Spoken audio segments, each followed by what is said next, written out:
Welcome back to my channel and welcome back to my shop. This time I'm starting a new character.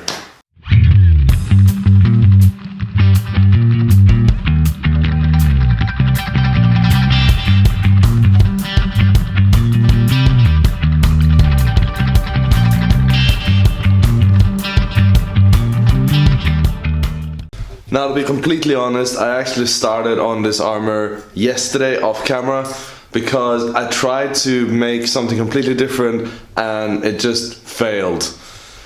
So I started a little bit on this yesterday, and what I did was just one thing I wasn't 100% sure of how I was supposed to do, so I didn't want to put another thing on camera that would fail.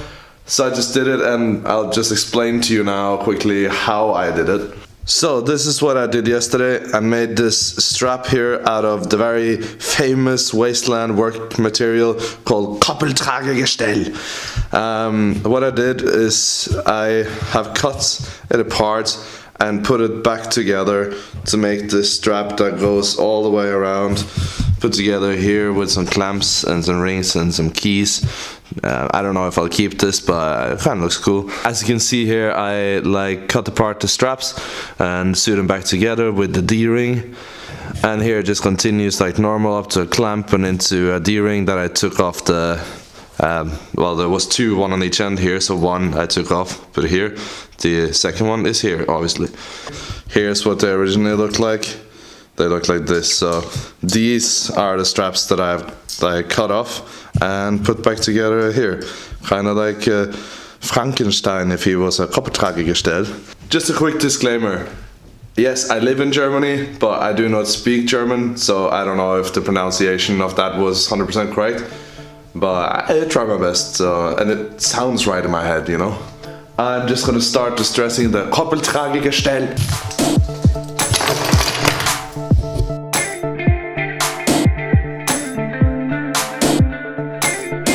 Now, one of the things that I want to do with this is to armor this shoulder and then decorate this shoulder and some cool stuff.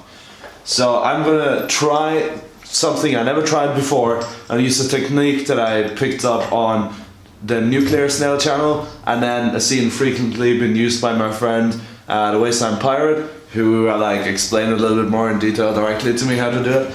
And what I'm gonna do is I'm gonna cut out an armored shape that I like for the shoulder out of this foam thing that goes over the shoulder like this. Cut it out all nicely, neatly ish, and then when that's cut out, I'm gonna try and connect it somehow, look how it looks, see the shape, and then I'll have to go and get aluminium and then wrap the aluminium over, and you have an armored shoulder. I'm not 100% sure if I want to have just an armored piece over or an armored flap up here with the armored piece. Haven't really decided on that yet, but I mean, I just have to come as I go, really. I don't even have the aluminium right now, so I have to go and get the aluminium. Actually, before I go get the aluminium, I'm gonna cut out the shape out of the foam. Then I can see how much aluminium I will need, which is a smart thought of me, because I usually don't think that smart and just get too little or too much of something. You spend too much money or don't spend enough money, I don't know.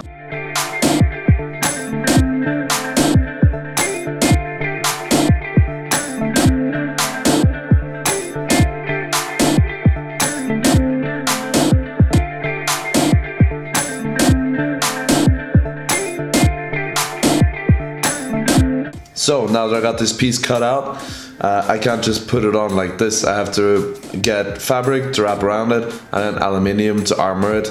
I don't have that here, so that's what I have to go and get now. So aluminium plate is purchased. Now it's next to get to wrapping the shoulder piece or armored shoulder in fabric. Then it's to cut this out to shape.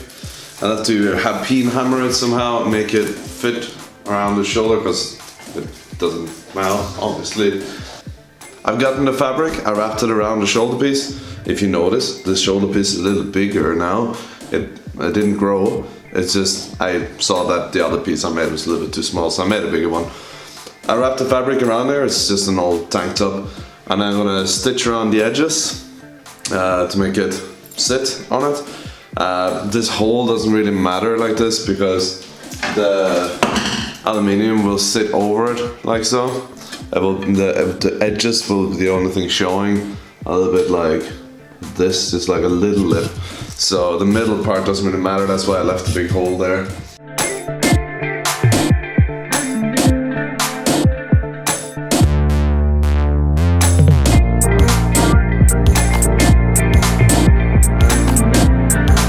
Now next what I gotta do is to trace out the lines of this onto the aluminium. Then I have to like minus a little bit of it to be able to make that lip. I can also just trace it, cut it, and then cut it accordingly later, but it's easier if I just measure it. And yeah, so I'm gonna do that just using a Sharpie so I don't stain the metal and then it's there forever. You know, I can also sandpaper it off from all this, and it's actually very comfortable. Actually, forget about the Sharpie, it didn't actually do anything, so I'm gonna try and just scratch it in with a nail or a knife or something and just scratch it instead, so yeah.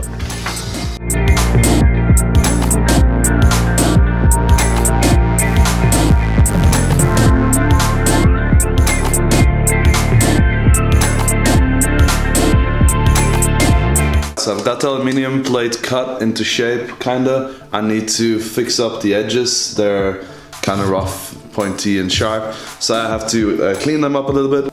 It took a lot of trial and error to get to this. I thought I could use a Dremel with like a metal cut-off piece, but since it is glass fiber, it just kind of got stuck in the soft metal, which is an aluminium. So that didn't work. I tried to hand cut it, but it took forever. So what I ended up doing was going after the hardware store and getting one of these aluminium tin snip scissors things, and it worked wonders, but it didn't make it very clean. So what I'm gonna do next now is to clean up the edges, take the sharp shit out of there, and make it look a lot nicer. And the way I'm gonna clean up the edges is the same way that I cut this shape, and it's with the new tin snips or aluminium scissors or metal scissors or what the hell you want to call it.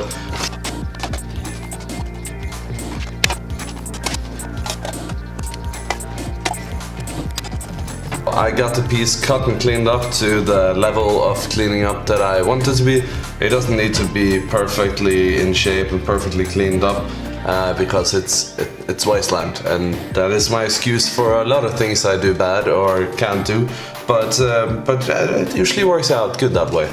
So another thing that I want to do is to take away how shiny it is.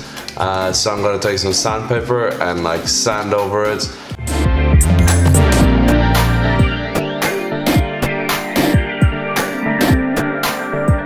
Now I've gotten to the point where I'm completely lost, and that is to shape this into shape to go around the shoulder. I know about dishing methods, like with an old tree stump or something similar, and just hammer from the inside, hammer it out, and it shapes around.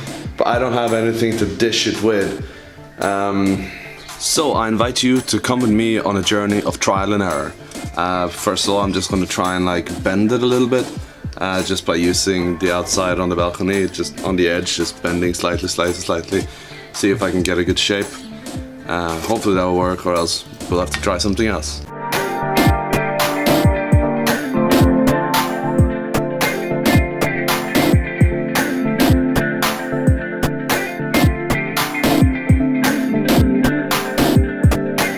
Sometimes trial is not error, and actually did bend quite easily.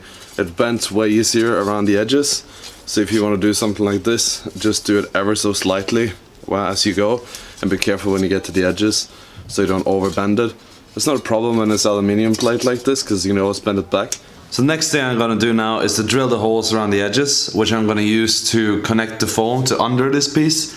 Those bolts will also give it a little bit more of a heavy duty look, because right now it just looks like an aluminium plate, which it's what it is, and then when it's connected to the foam with the bolts, it will look a little bit more like a heavy duty armor. So that's next.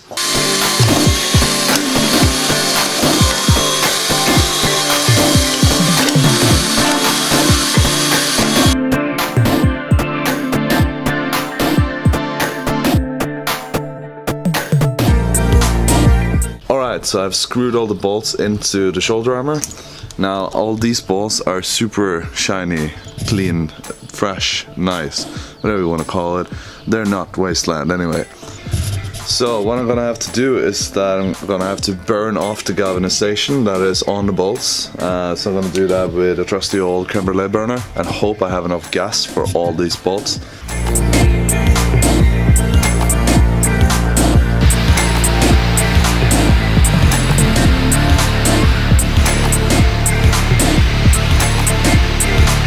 So after a little bit of back and forth, I have cut the bolts down. I didn't like the length that were on them. It made it look too spiky and too black metal armory. So after a little bit of mishaps, using the Dremel tool, the cutoff wheel just like exploded and flew across the room.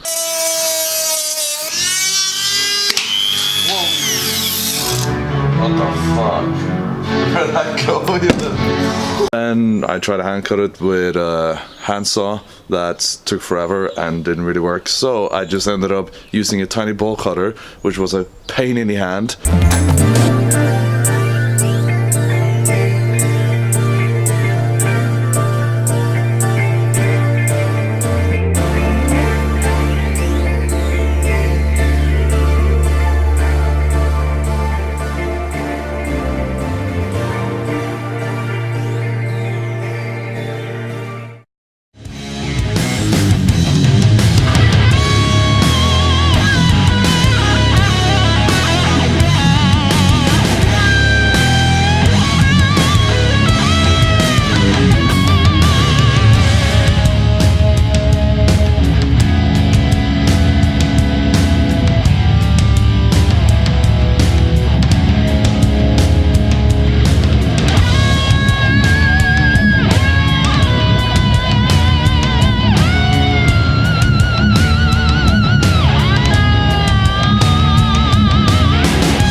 So the shoulder piece is done, and this is how far I will take this episode.